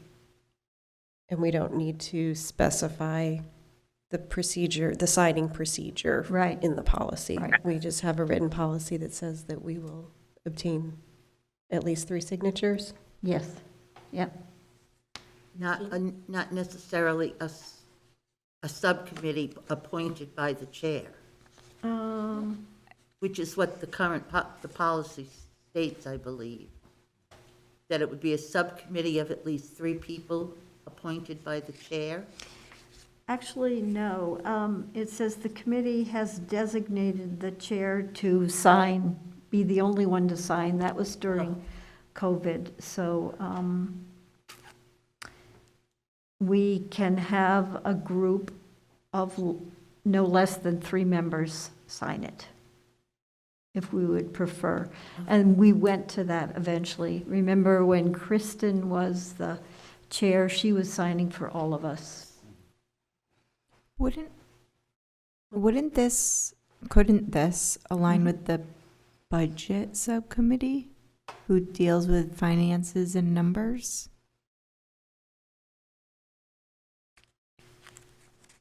If they're willing to be available to always sign those. Yeah. I don't know.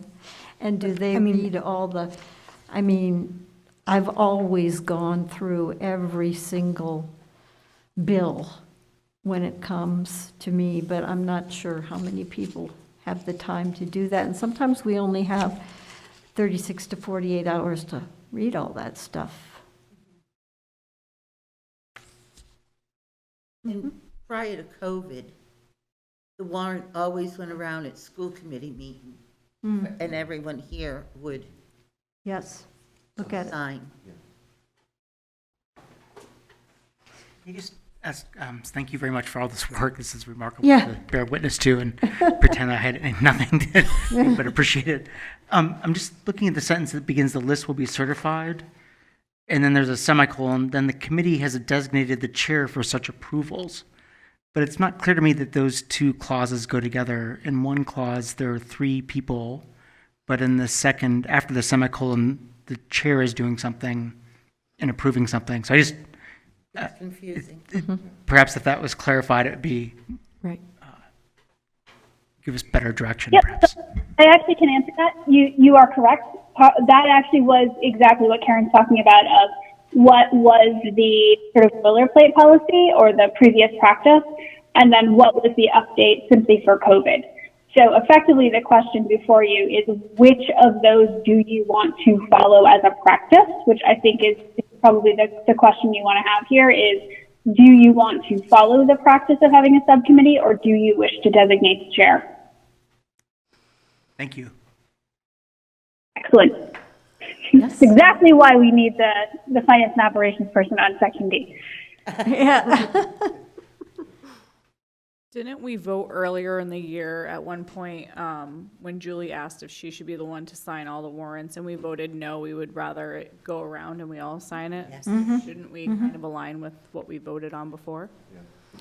Yes, I agree. So in which case, what you would do then is you would actually delete both the subclause and everything after the semicolon. So you would end the sentence at school. All right, so I have so noted. Do we need to vote on that, Tracy, separately? No, just when we get to the end, you can say as amended, and you and I are both going to keep track of what the amendments are. Absolutely. Okay. Thank you. That one. All right, does anyone else have a question on D? My only other question, sorry. Yep. When we have the warrants that come in our email, I know before Judy had said, like, we need 6 people to sign it, but this is saying no less than 3. So would we only need 3 people to sign the warrants? Or when Judy guided us saying we needed like 6 people to sign the warrants? Do you I have guess it? that's where I'm kind of confused. Yeah, do you, go ahead. Right now. Nope, What's that? that's exactly what you're deciding right now. Because How many? all of those practices are legal and have been since 2019. You as a committee can have decided to designate a single signer since 2019. You as a committee also can designate a subcommittee, or you can say that our practice is everybody signs. As long as everybody signing isn't going to hold up everybody getting paid, which is always the concern I have, and why you need to make Right. sure that it's going to, align with your finance person. That's perfectly fine. I'm fine with the 6. I think that's, we can get 6 people, that's half the committee. Not anymore. Well, I guess- of a full committee. Of a full committee, yeah. Does it have to be a quorum for the signatures or 2/3 signatures? I guess I just don't know what the Not too. Well, guidance is. according to this, could be just 3. But that would be 3 on a subcommittee, which was appointed or. No, it doesn't have to be. These are just two possible options. Yeah. We can, either one of these are legal. Mm-hmm. So we could put just a chair. We could say 3 members. We could do 7. We could do, 3 school committee members or 3 subcommittee members? we can change whatever we want. Got it. Okay. And we do, it's all digital. Yes. Yes. But to this point, you do need to pick which of those is, Yeah. Okay. because the poll doesn't have a list. Tracy, this is Melissa Yep. Gary from Bernardston. Could you clarify the voting and how we are moving through these sections? So effectively, what you're doing is you're approving them as proposed, with the sort of things that you're keeping in mind from what Karen said, right? That there are some sections that you're going to be sort of sending out for further work. So they're adopted as they stand with the idea that you're going to be moving forward. And this is the first one where you're actually making an actual explicit amendment, but your explicit amendment will be part of what you're adopting as well. So you'll vote it all at the end. Is that clear? It is. I'm just not Okay. sure. May I make Yeah. a point of Point of So order? tonight's agenda lists a discussion of the draft. We carefully did Oh, not okay. put So you're a vote. voting? Okay, on sorry, the I have draft. the agenda in front of me. That's fine. Discussion. Right. Does it say, because it also didn't say on the minute or the agenda how far we were going. And I'm looking at the time and we have other, so I guess that's where my question was, Tracy, is, because we're moving through this quickly by section Yes. with the Yeah. hope, Yes. yep, with the hope and understanding that every person has read every single one of these pages Yes. and that we're just going to sit here and we're just going to approve. Yes. So the, That's why the policy committee took 2 years on it. Yep, because that level of granular detail has been done by the policy committee, and that's why it gets adopted at once. Yep. So that's why Karen is flagging the particular things that she thinks you might need to ensure that you know. But that's sort of over and above what you then have already had before you for the past number of weeks. And that's past practice with MASC, not to vote Yeah. like by section? We always recommend the whole manual, in part because there's so many internal references, and also, quite frankly, because, I mean, we're the ones who are telling you that the work of the committee should be happening in subcommittee. To have it all effectively be done again by the full committee is to, to make, to simply repeat the work of the subcommittee. So that's why we recommend this process. Melissa, just as a little background for this, it took us 3 years to revise Oh, policy, just as a time frame. I don't want to go at page by page. What my question is, right, I mean, if we go back right just to administration or administrator goals, we have a brand new superintendent. It's hard for me, and again, if we're just reviewing this, we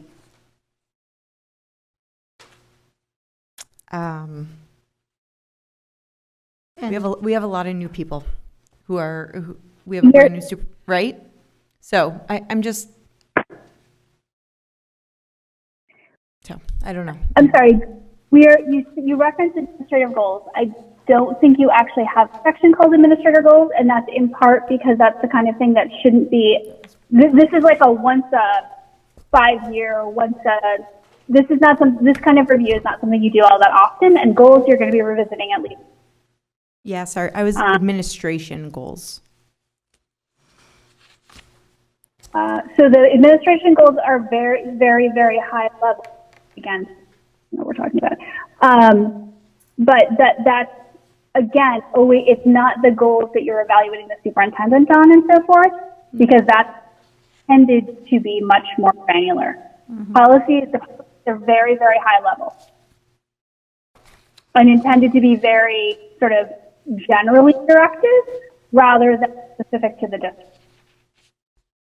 At least particularly on wording like. Wait, could you repeat that? The policy is not specific to the district? In terms of the question of what are the goals of a district administration is what the policy is, not what are the goals of this particular district administration at this particular point in time, which is what you're doing with the goals that you use for evaluation. So yes, are they specific to Pioneer Valley Regional? Yes, but they're not and we're going to do this in 2001 to 2002 or 2002 to 2003. No, That's not what you think policy section. No, I didn't think that at all. No. Good. Nope.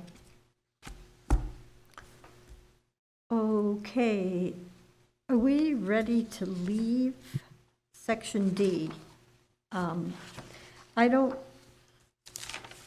have anything for section E that we have to discuss, as far as I know.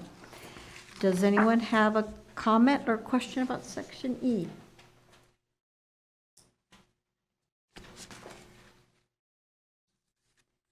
Okay, section F. We did not have a section F in the past at all. Okay, so these 4 policies are recommended by MASC. Totally new. Are there any questions? So people on buildings and grounds should really pay attention to this. Okay? In going on to G, I need to have some input from people who are in negotiations. And I'm referring to G as in girl, B as in boy, G as in girl, and E as in elephant. That's great. Repeat that? Yes, G, girl, boy, girl, elephant. It has to do with domestic violence leave. Is that something we have in our contract? Are we negotiating it? There is a legal requirement for leave related to domestic violence under the Massachusetts Leave Yes. Act.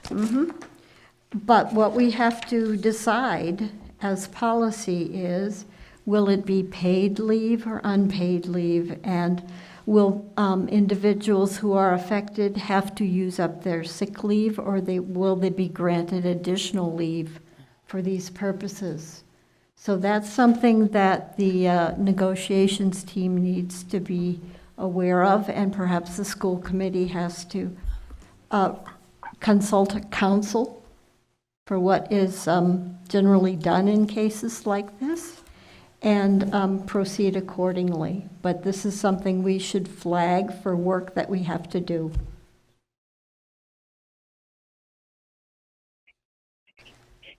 Does that make sense, Tracy? Yes, it does, and you're right. It would be need to be taken up by negotiations in executive session. Yes. Okay.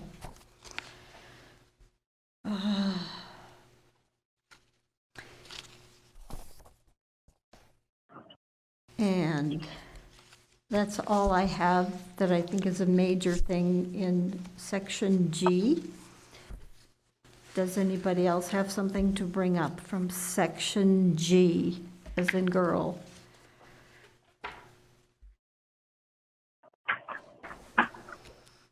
Okay, H was short and added at the last moment, and has to do with negotiations. These are general things based on law and so forth. Do you have any questions about the negotiations section?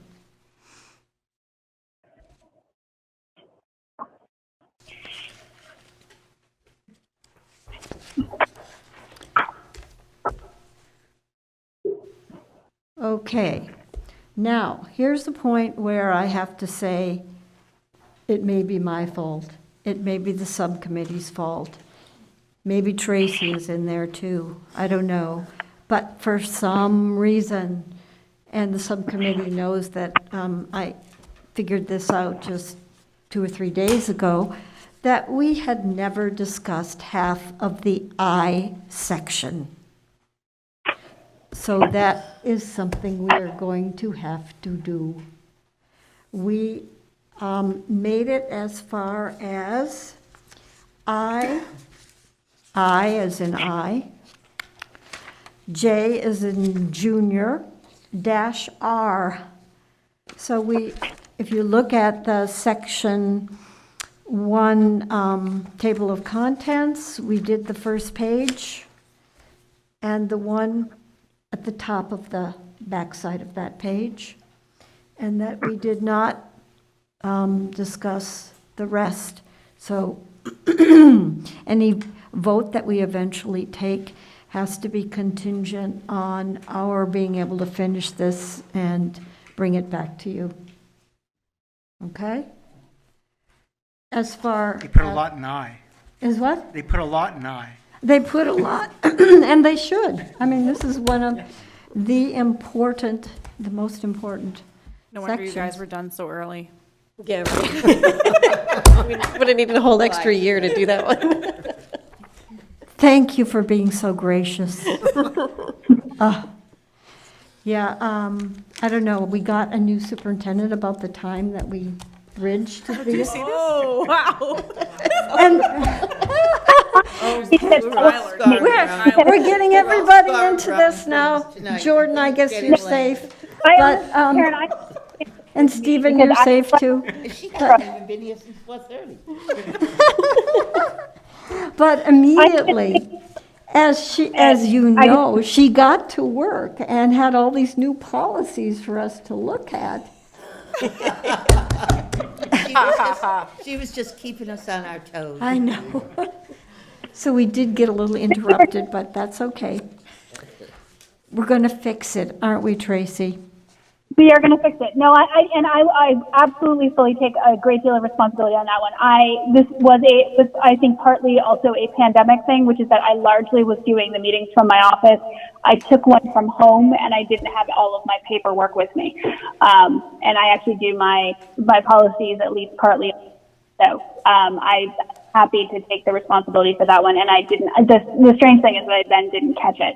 Although I think the reason I didn't catch it is because, as the policy committee knows, there were a lot of them where we were filling in policies that the district didn't have, or simply we're simply subbing in more modern policy for policy that was old.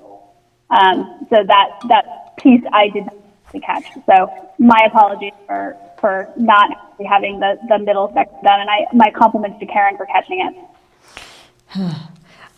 Yeah, and I'm responsible too. I'm not the most organized person. I try.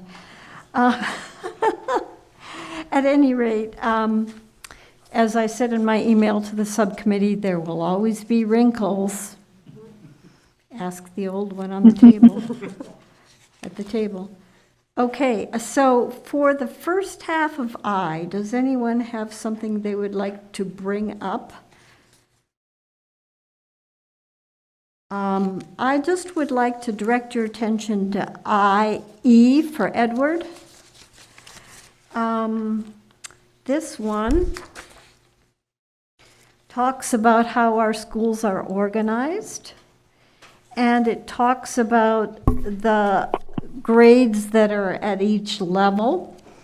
And some of you may know that we have been talking for several years about the possibility of moving the 6th grade to the high school and, or middle school up here.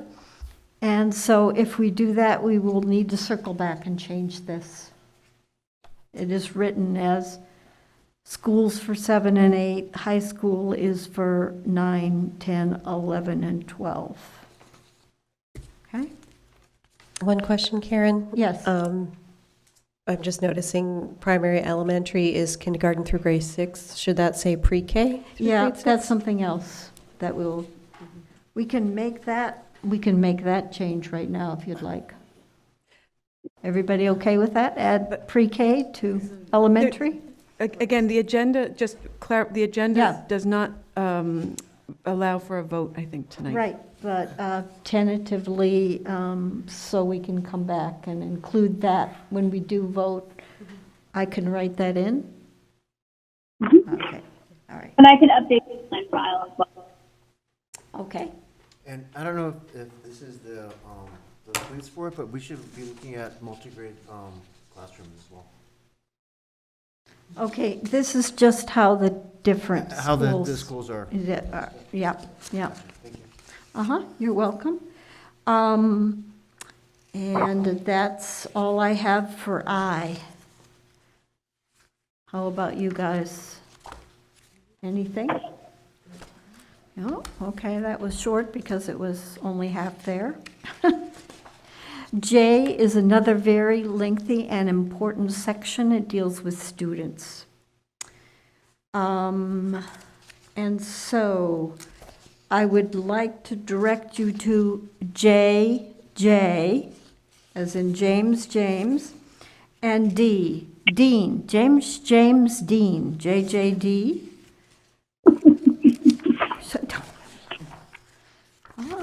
Let's see if I can find it. JJD.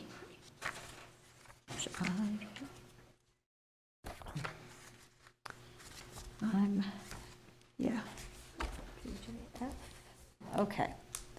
And this one is titled Personal Expense of Students. At some point, we may want to think about which costs students have in certain areas of the curriculum that they are responsible for paying portions of. I'm not even aware that students do pay in these instances. Does anybody have information about that? Melissa? I don't have information, and Tracy, this is where I'm struggling. So if we pass a policy and we vote, what is in policy that we voted is policy. Mm-hmm. So this means if we voted to approve this policy with amendments, whatever they may be, on whatever page, whatever section, when kids start this fall, this policy says certain supplies in industrial arts, home ec, and art courses must be paid for the student. But it doesn't specify what expenses. So then why do we have this policy? So let me clarify, by the way, this is actually your current policy? Yes. Right. Yes. So that's actually not that is actually what you have had in place for some. Nope, I understand that, but if we're voting on a new policy that we're supposed to be approving. Yep. That's one of the things the committee has looked at then. What are things that we And you- need to be aware of that are in here that we may not have been aware of in the past? And we don't even know if it is the practice. So then everything else that you haven't drawn our attention to, that's where we put our trust in, that everything's okay, it goes as practice, it aligns with all the other policies and handbooks in the district. And that doesn't mean that if someone brings up something that the rest of us overlooked, that we couldn't change it. We can change it. But again, we gave it a good look, and we asked you also all to look at it for things that we may not have caught, that we were unaware of.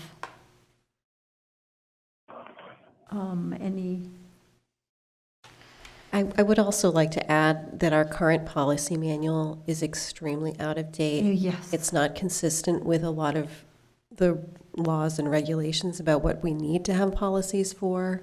So this is definitely, it's not perfect. I'll be the first to admit but it becomes something that's more current and more consistent with what is required. And it's giving us something that we can work with and change as needed. So what you have in front of you, JJD, is currently in our policy manual. Yeah. This is our current policy. And so we have an opportunity right now to make some decisions about what we want that to look like. And as we move forward, we could adopt this same policy, we could make changes to it, and approve regardless of what we approve, we can still change it in the future. May I? And I appreciate that. I do. You have policies that date back to the early 90s in some cases that are very, very, very outdated. And if the committee doesn't take action, those are the ones that you're continuing to stay. So there's definitely a reason why the committee made many of the changes they did, particularly if what they were doing was either policies that didn't have any business being in this manual or adopting policy language that was the state model language. Okay. I have a question, and then I would like to share a comment.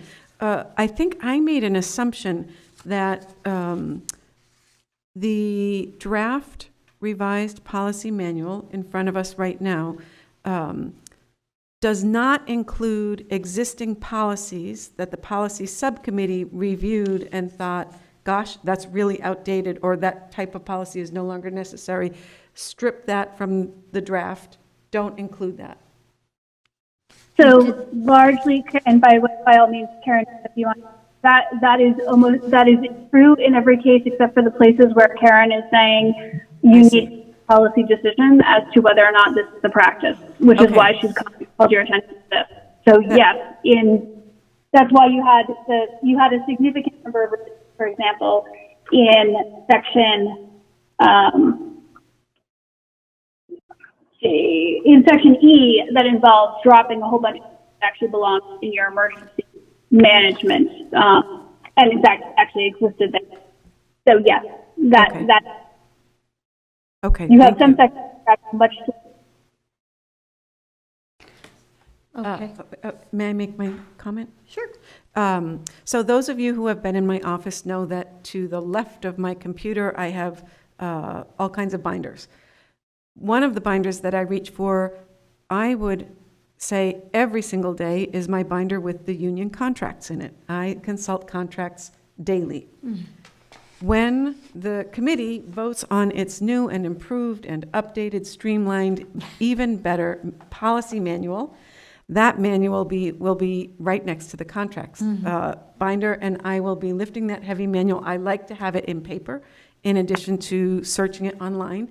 In one of my prior jobs, I reformatted a 700-page manual for a district, and it wasn't just reformatting. I helped them find errant policies. I found something like 69 policies that had gone through a first reading a year and a half before, but had never gone through second reading. We cleaned it up. So I like this, and I will be so grateful to the committee when you vote a new policy manual. And as your lead administrator, I need to understand the policies. I have not yet begun my own thorough review of this document, and I have not directed my senior staff to do their review. So we will be doing that and sharing our comments with you. I will share them first via email with the subcommittee. I feel it is important upon me to say that it is incumbent on me to comment on policy. You make the policy, but I believe you need to hear from me Yes, about, and my certainly. staff, about what makes sense, what we have questions about. So Right. I would not want you or the public tonight to think that my silence or Jordan's silence means we have reviewed everything and we are in agreement with everything.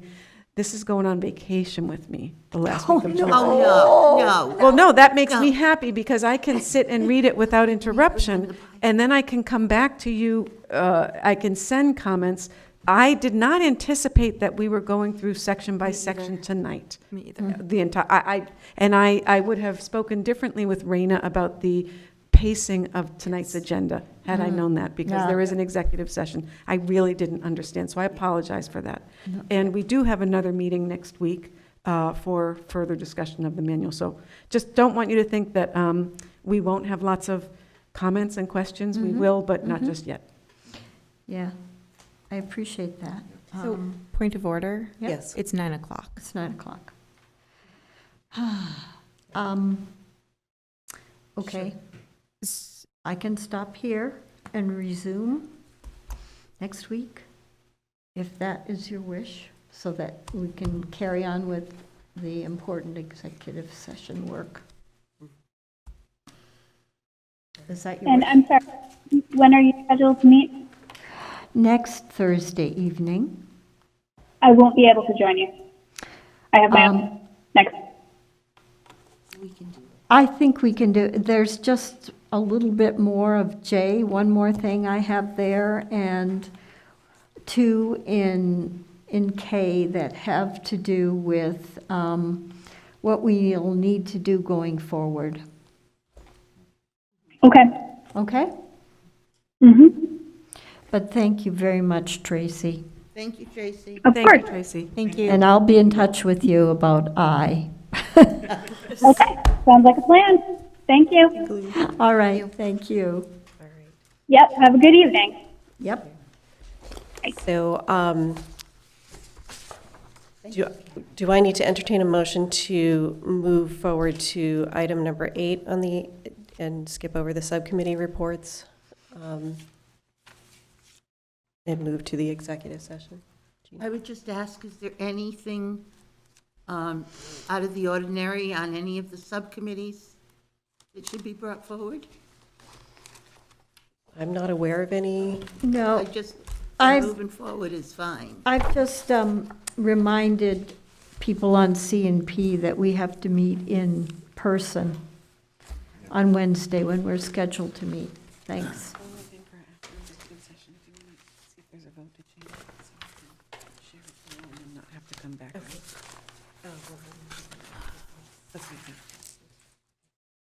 All right, so then I will entertain a motion to change the agenda and move to our executive session item. I'll make a motion to move down the agenda to section 8, so we can go into executive session. Have a Second. And any discussion? That was Melissa, Ann.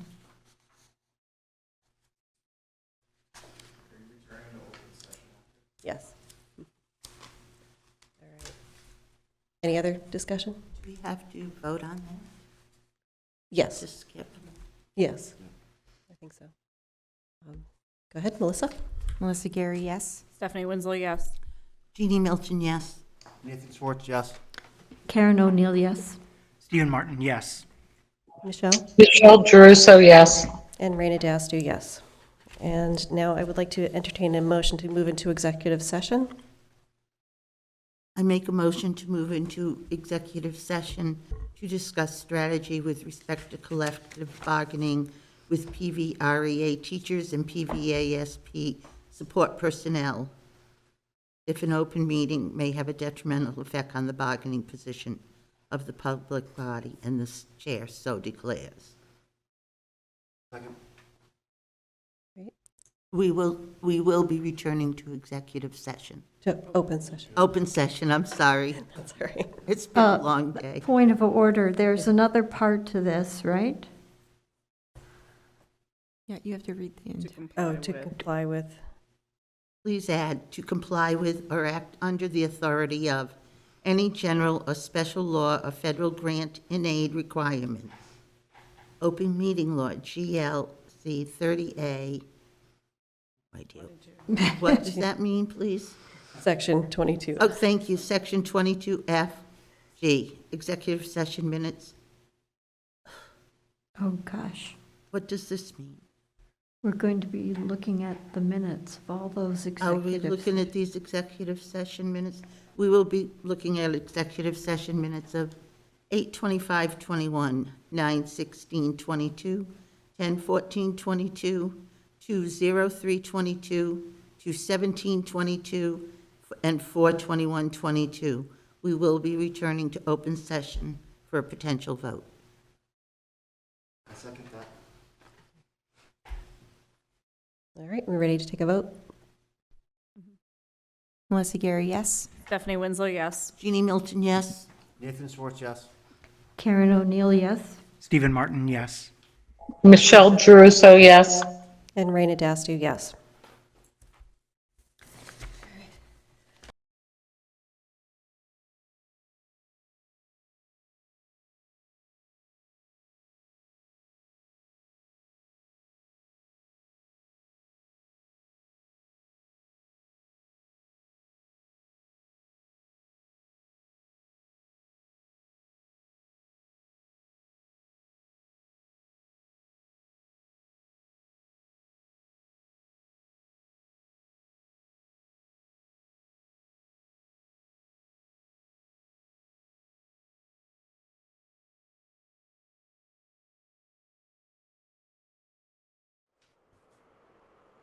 Are you done? Okay, we're back in open session. Michelle, can you hear us? Yes, I can. Did you get Renee here to come back? This is Patricia. I texted her to let her know that Oh, okay. we were going back into open session.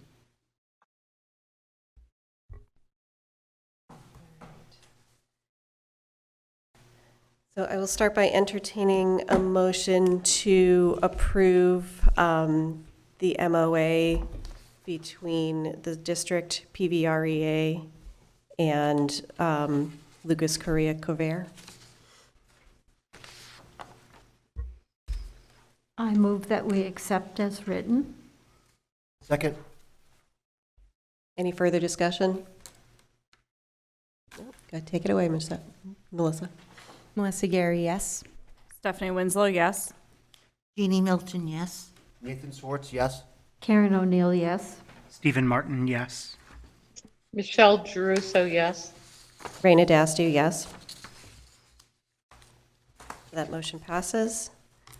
And then I will entertain another motion to approve the MOA between the PVREA and the Pioneer Valley Regional School District regarding the 184th day of school. I'll make a motion to move the MOA as written. Second? Any discussion?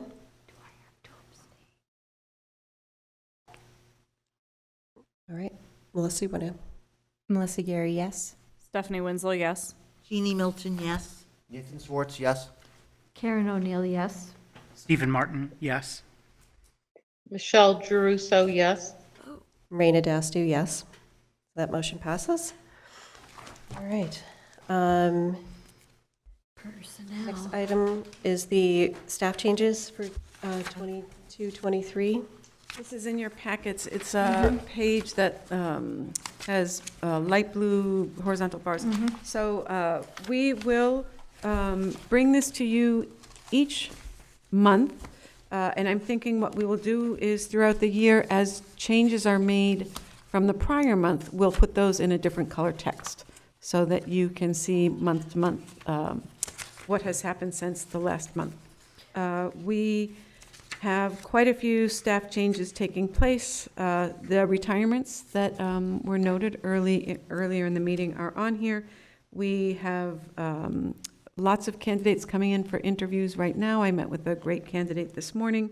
So we will keep bringing this to you and letting you know where things stand. Question.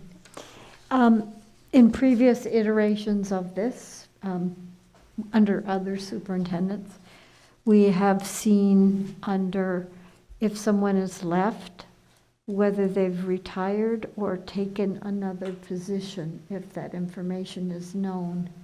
And that's helpful, I think, to me to figure out, people are leaving, but they're not retiring. And that's something I would like to know.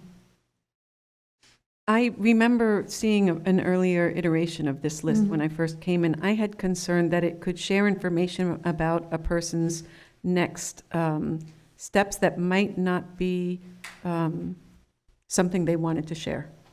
I remember seeing a list that might have even included a non-renewal. So I am happy to look again at what we could change about this, but I want also to protect. Right. I want to protect the district's. I don't want to create legal exposure for the district, and I want to protect people's privacy. So I will look at how we might. Right, and it might be a matter of asking them whether you could share that information, that they've taken another position. Okay. Okay? I will. I'm saying okay. I will think about this. Sure. About what our options Sure. would be. Thank you. Certainly, if it is retirement, hopefully they would allow you to put that. We could add an asterisk or something for retirement. Sure. Okay, thank you. All right. Any other miscellaneous items, updates? If not, I will entertain a motion to adjourn. Yes. I will make a motion to adjourn. I will second it. Melissa Gare, yes. Stephanie Winslow, yes. Jeannie Milton, yes. Nathan Schwartz, yes? Karen O'Neill, yes. Stephen Martin, yes. Michelle Caruso, yes. Raina Dastu, yes. Thank you, everyone. Thank you. Thank Till you. next week. And we are next week.